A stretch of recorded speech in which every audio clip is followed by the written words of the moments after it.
membuka tabir kapitayan agama kuno di tanah Jawa. Sebelum awal perhitungan Masehi, telah ada satu keyakinan keesaan Tuhan di Jawa.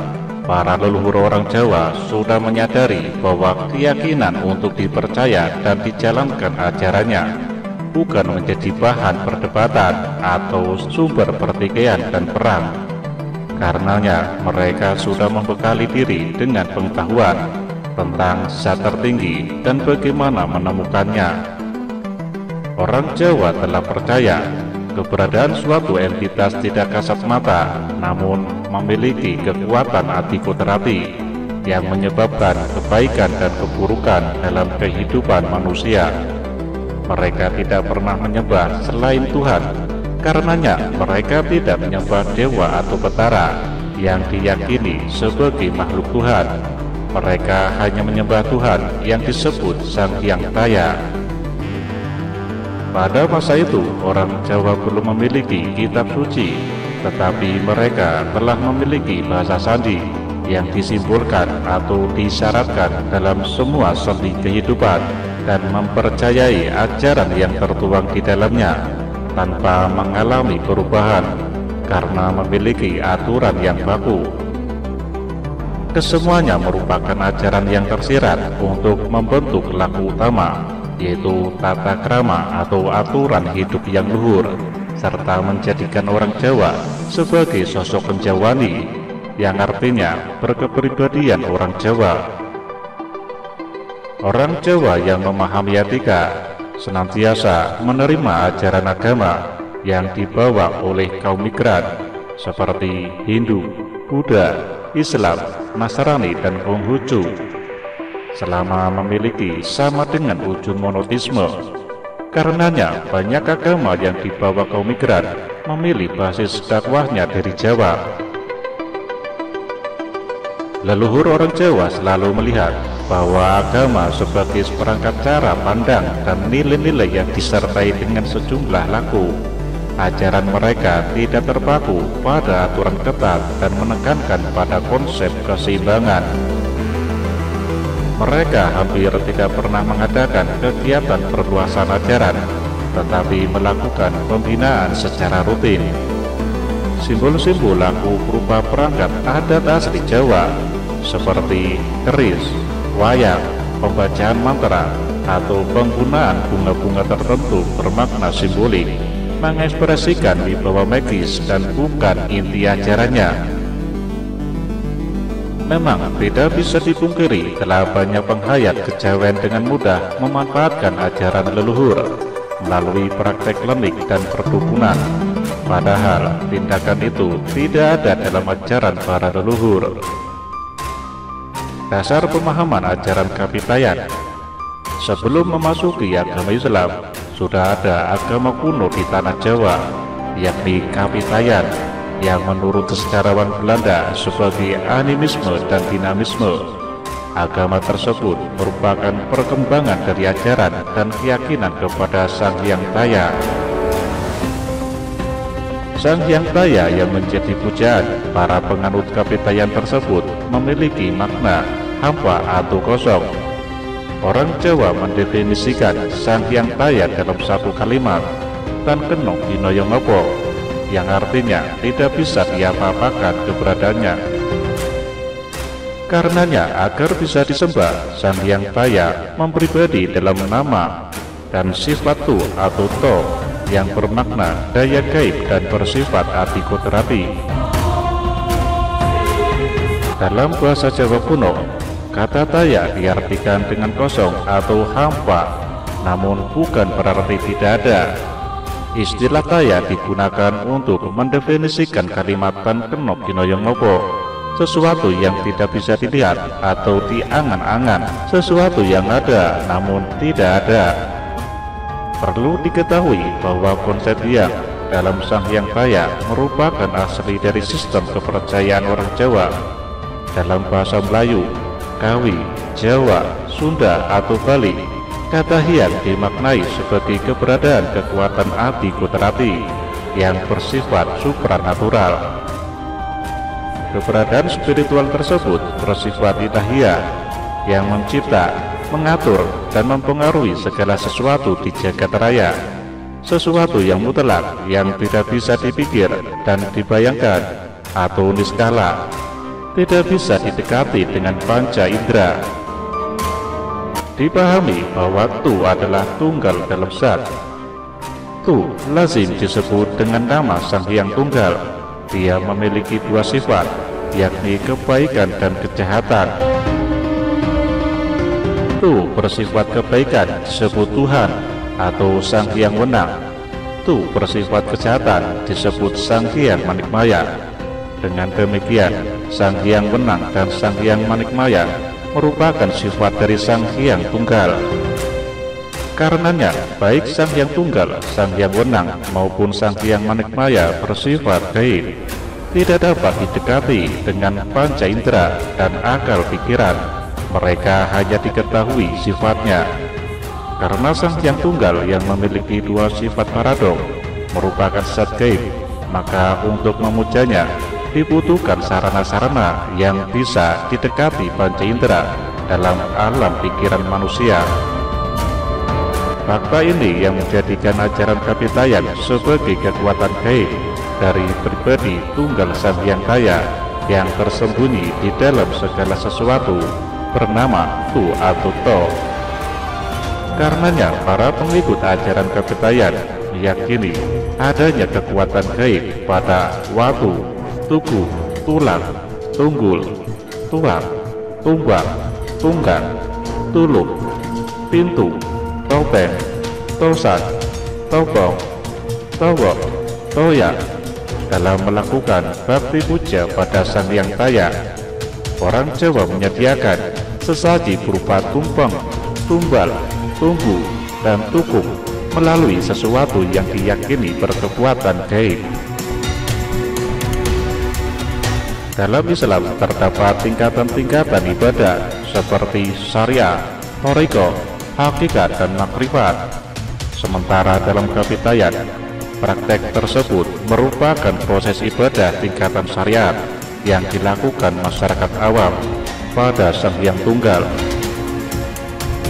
Untuk para kaum sufi Kapitayan menyembah langsung pada Sang Hyang Taya dengan gerakan-gerakan tertentu, yakni melakukan tulajek atau berdiri tegak, menghadap tutuk atau lubang sambil mengangkat kedua tangan dengan maksud menghadirkan Sang Hyang Taya di dalam tutut atau hati, menurunkan tangan dan disedapkan di dada yang disebut swadingkep atau memegang keakuan diri, melakukan tungkul atau membungkuk ke bawah, melakukan tulampak atau duduk bersimpu dengan kedua tumit diduduki, melakukan tondem atau bersujud.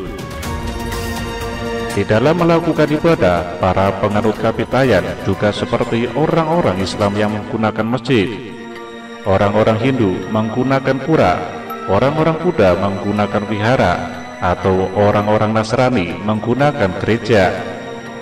Adapun tempat ibadah para penganut Kapitayan menggunakan sanggar, suatu bangunan persegi 4 beratap tumpak dengan lubang di dinding sebagai lambang kehampaan. Seorang penganut Kapitayan sang pemuja Sang Hyang Taya yang dianggap soleh akan dikaruniai kekuatan gaib bersifat positif, tua, dan bersifat negatif, tulah.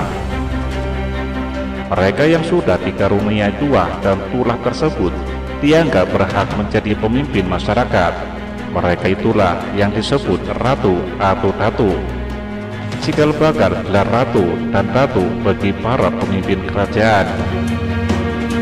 Mereka yang telah dikaruniai tua dan tulah, gerak-geriknya kehidupannya akan ditandai oleh Pi, yakni kekuatan rahasia ilahi Sang Hyang Taya yang tersembunyi. Karena itulah ratu atau datu menyebut dirinya dengan kata ganti diri, Pinakuhulun. Gerak-gerik kehidupan ratu atau datu senantiasa ditandai dengan Pi. Misalnya, berbicara disebut pidato, jika mendengar disebut piharsa, jika mengajar pengetahuan disebut piwulang, Jika memberi petua disebut pitutur.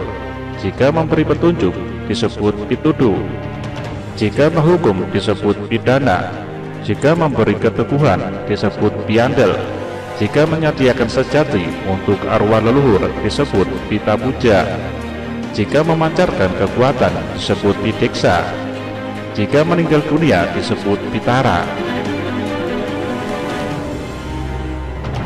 Dengan prasyarat-prasyarat tersebut, kedudukan ratu dan datu tidak bersifat kepewarisan mutlak, sebab seorang ratu atau datu dituntut keharusan secara fundamental untuk memiliki tua dan tula, dan tidak bisa diwariskan secara otomatis pada keturunannya. Seorang ratu harus berjuang keras untuk menunjukkan keunggulan tua dan tula, di mana ia mula-mula menjadi penguasa wilayah kecil yang disebut Wisaya. Penguasa Wisaya disebut raka. Seorang raka yang mampu menundukkan kekuasaan raka-raka lain akan menduduki jabatan ratu. Dengan demikian, ratu adalah manusia yang telah teruji kemampuannya baik dalam memimpin, mengatur strategi maupun mengelola tua dan tula yang dimilikinya. Konsep kekuasaan ratu dan datu mirip dengan konsep king filosofernya Plato dari Yunani pada abad 3 sebelum Masehi, atau mungkin Plato dengan bukunya Republik justru terinspirasi oleh ajaran Kapitayan. Konsep ini juga yang merupakan roh dari konsep falsafah dan ideologi politik Pancasila, yakni sila keempat, kerakyatan yang dipimpin oleh hikmat kebijaksanaan dalam permusyawaratan perwakilan, serta sila satu, ketuhanan yang Maha Esa. Tapi kemudian pengaruh Kapitayan dalam sistem kekuasaan Jawa dengan konsep ratu dan datu mengalami perubahan ketika pengaruh Hinduisme, terutama ajaran Bhagavatisme yang dianut para pemuja Wisnu, masuk ke tanah Jawa. Ajaran Bhagavatisme dianggap lebih mudah dalam pelaksananya, ditambah sistem kepewarisan tahta, kekuasaan raja yang bersifat kebangsaan telah memberi motivasi bagi raja-raja Jawa pra-Hindu sebagai penganut Vaishnava. Sekalipun pengaruh sistem kekuasaan Hindu dengan konsep rajawi dianut oleh para penguasa di Jawa, namun sistem lama yang bersumber dari ajaran Kapitayan tidak hilang. Keberadaan seorang raja atau maharaja misalnya selalu ditandai oleh kedudukan ganda sebagai ratu atau datu, sehingga seorang raja dipastikan memiliki tempat khusus yang disebut keraton atau keraton di samping bangsal dan puri. Selain itu, seorang raja selalu ditandai oleh kepemilikan atas benda-benda yang memiliki kekuatan gaib seperti watu, tunggul, tumbak, tulang, tosan, topong, toparem, towok, dan lain-lain. Karena memang dulu sistem kekuasaan di Jawa mensyaratkan keberadaan ratu atau datu dengan benda-benda bertua. Prinsip ajaran Kapitayan. Dalam ajaran Kapitayan tidak mengenal dewa-dewa seperti Hindu dan Buddha. Pada era Wali Songo, prinsip dasar Kapitayan dijadikan sarana untuk berdakwah dengan menjelaskan kepada masyarakat bahwa Sang Hyang Taya adalah Lesa Kamitsli Sayun berdasarkan dalil Al-Quran dan hadis yang artinya sama dengan Pan Kenong Hinoyongopo. Sesuatu yang tidak bisa dilihat juga tidak bisa diangan-angan seperti apapun. Wali Songo juga menggunakan istilah sembahyang dan tidak memakai istilah sholat. Sembahyang adalah menyembah hyang, di mana disanggar.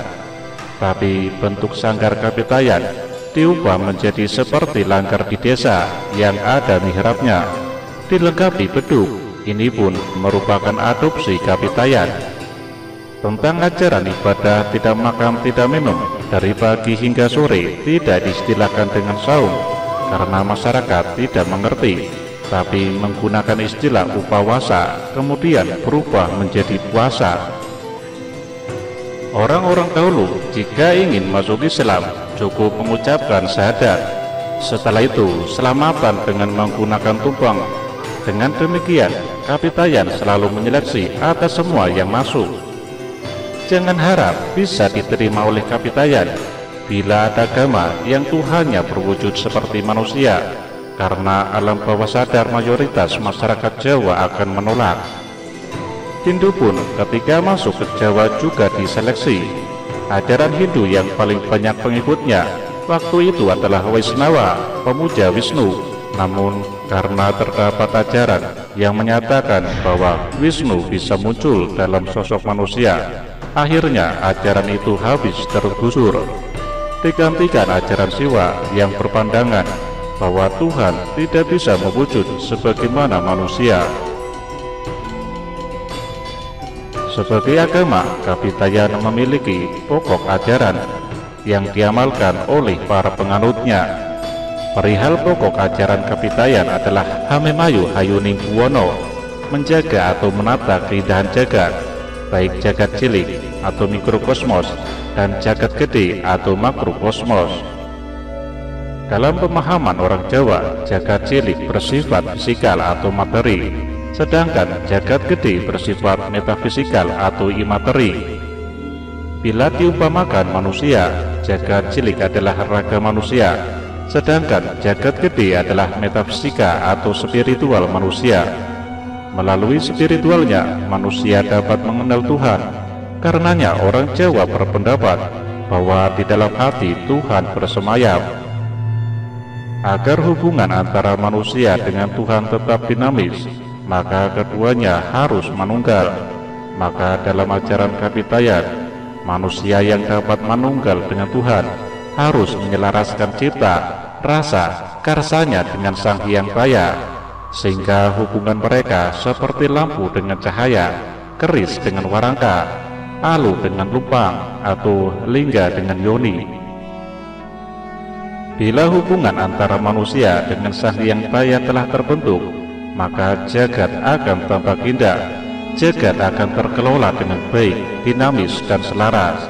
Tidak ada gejolak alam yang dapat mengaturkan kehidupan manusia. Untuk merealisasikan kedamaian di dunia ini, manusia diwajibkan untuk menjaga hubungan yang baik dengan binatang, tumbuhan, benda mati, dan alam, mengingat mereka merupakan citra atau ciptaan dari Sang Hyang Raya. Sekedar catatan, seirama gerak zaman, keadaan dunia turut berubah. Ironisnya, agama kapitayan sebagai tuan rumah pernah tertekan hebat oleh para tamunya. Sebagai misal ketika zaman Kediri, para penganut agama Hindu yang mampu merangkul penguasa berhasil menekan golongan kapitayan, sehingga harus naik gunung Klotok dan Wilis. Pendapat ini berdasarkan artefak peninggalan kapitayan yang tersebar di kedua gunung itu. Pada era kerajaan Tumapel atau Singasari, para penganut agama Hindu Buddha menekan hebat kelompok kapitayan hingga mengungsi ke pesisir selatan Jawa. Selanjutnya, pada era Kesultanan Demak, para penganut agama Islam melakukan penetrasi dengan kelompok kapitayan. Hal ini yang memunculkan asumsi bahwa seandainya para kelompok kapitayan bersikukuh pada keyakinannya, dimungkinkan tidak ada ajaran agama impor begitu mudah masuk di Jawa. Ketika Buddha dipahami dari sudut pandang Jawa, kita memiliki Borobudur yang dijadikan tempat pendidikan kelas dunia pada masanya. Hal sama juga terjadi pada agama Hindu dengan Candi Prambanan dan masyarakat Balinya. Bahkan agama Islam dengan pendekatan kebudayanya telah menjadikan Wali Songo sebagai ulama kelas wahid di Asia Tenggara, dan timbullah Islam Nusantara. Ketika semua dijalankan dengan kaku dan harus sesuai aslinya di mana agama itu diturunkan, maka terjadilah benturan. Ketika ada seseorang yang menganggap sempurna bila agama dijalankan sesuai adat di mana ia diturunkan, maka jawabannya salah besar, mengingat tata nilai agama tersebut bersifat universal, sedangkan adat dianugerahkan pada komunitas dan kekhususan lokasi. Sehingga jangan berharap untuk bisa hidup sempurna, bila memaksakan sesuatu, terutama keyakinan, tanpa menyatu padukan dengan kultur dan karakter bangsa setempat. Bila pemaksaan keyakinan terhadap seseorang tersebut dilakukan, maka getaran semesta akan melawan dengan hebat. Akan ada hukuman bagi siapa saja yang bersikap tidak adil dan tidak bijaksana kepada sesama. Sementara Tuhan merupakan Sang Maha Kuasa, Sang Maha Mengetahui, atau Sang Maha Bijaksana. Lantas, mengapa masih saja ada orang yang berani mengkerdilkan keperkasaannya dengan mengatakan, Tuhan hanya paham bahasa atau hanya dengan cara kami saja?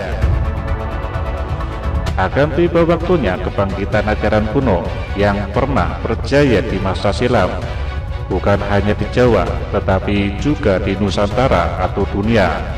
Hal ini dikarenakan ajaran kuno tersebut sangat indah, karena terdapat aturan hidup yang menuhankan Tuhan yang satu, sebagaimana dikabarkan dalam kitab suci dari semua agama besar di dunia.